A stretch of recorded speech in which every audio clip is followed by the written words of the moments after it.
саламатсыздарбы балалар? Мақал сөздің азығы, жұба ойдың қазығы атты ертеңгілерімізді бастаймыз. Балалар, біз мақал мәтел дегеніміз не ол? Мақал мәтел дегеніміз біздің ата-бабамыздан қалған өшпес мұра екен. Көлемі жағынан ол өте аз болғанмен, қысқа болғандармен, мағыналары, олардың құны, мағынасы өте тереңде болған екен. Яғни құны қымбат болған екен. Мақал мәтелдердің балалар тәрбиелік мазмұны, тәрбиелік мәні өте зор екен. Рухани болғанымен балалар, бізде рухани байлық туралы барлық мағлұматтарды қазір алатын боламыз. Білімдерімізді ары қарай мақал мәтел арқылы шыңдай түсетін боламыз.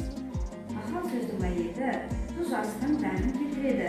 Келтірсе мақал сөздің сәнін келтіреді демекші балалар. Осындай қанатты сөздермен біздің ертеңгілерімізді бастаймыз. Балалар, бізде мақал сөздің азығы, жұмбақ ойдың қазығы атты ертеңгілерімізде қазір суретті мақал мәтелдерді жасырамыз. Соны жасырған мақал мәтелдерді сурет бойынша айтып шығамыз. Ендеше бізге Айдар келе ғой. Отанды сүю отбасыдан басталады. Жарайсың. Ата бәйтерек, бала жапырақ. Еңбектің тәтті, заманның сән тәтті. Бала тілі бол. Көз қоқа қол басы. Әдеяға мөлшер, анаға қыз жер. Оқу үйінен құдық қазғандай. Құдықтан алу қасынан. Асқардың әке асқақтау. Буақ көсе көзінен.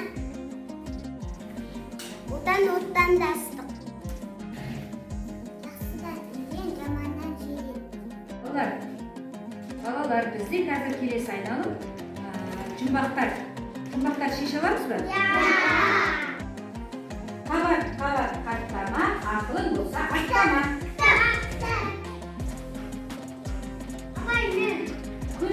Күнде оған қараймын, қара шашты қараймын.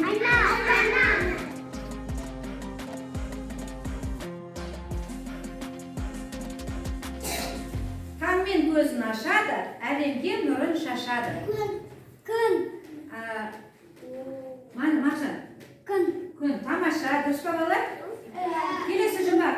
Қызыл сары жасылды, көкте бір зат асылды. Кемпір қоса. Тамаша, кемпір қоса.